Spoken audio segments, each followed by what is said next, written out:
Hello!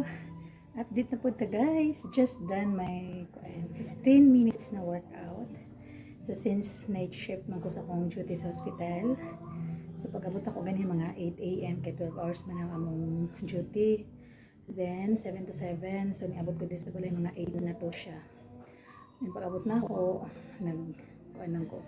naginom na ko gatas.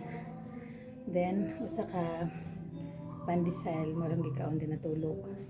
Naman mo ko, mga 3 PM na. So, ang gibuhat na exercise mo na ko. Kay later na po, musulod ko sa work. Nagkumugikan ko diri mga 5. Mga ko naman takaroon, mag 4 na. Kaya pag mangnon ako, nag-iandam ko, ready po ko sa mga gamit.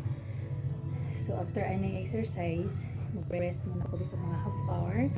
Then, maligo na. As in good, grabe ang akong pawis. 15 minutes na workout. Ang akong kuan, basa as in basa kayo akong kuan nung nagsinaw kayo sa kuan.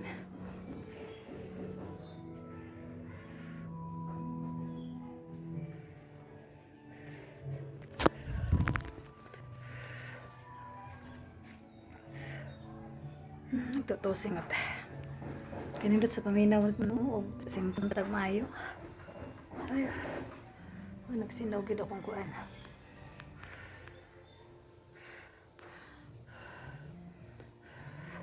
Murag lugos sa ginawa ba? Magkuan na tong ginawa pag mag-exercise.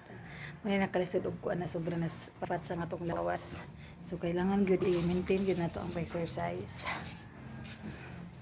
Maglimpyo pa gani ko sa motor. Ako nag-ready na sa gawas, maglimpyo pa ko. Ay ganito na ako niya.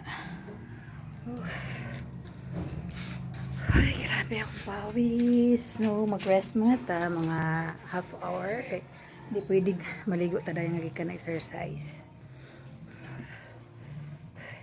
Maniging nila nga dili ko na maayo nga mag-exercise, then ligo agad. Oh, grabe akong pawis. Pero kuan ba ya, worth it ba yung akong exercise guys? Kay mo di ba makita man ninyo? Uy, dati ba yung siya as in lubog na tilan diri wala ko burod gikitaon. So sa akong kuan nanay nakita na nga abs nga gamay. So kung i-continue lang gyud na ako, so dili na siya as in burod diri. Burod gyud tagburod kitaon og kuan. So bibinta na siya gamay karon. There's an improvement na. So go.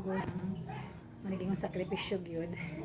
Disiplin sa kaugalingon kay mag-exercise kung dako na nga lawas. Puro buyag as in labi na pag planking 1 minute pa lang gani mangurog-kurog ka na.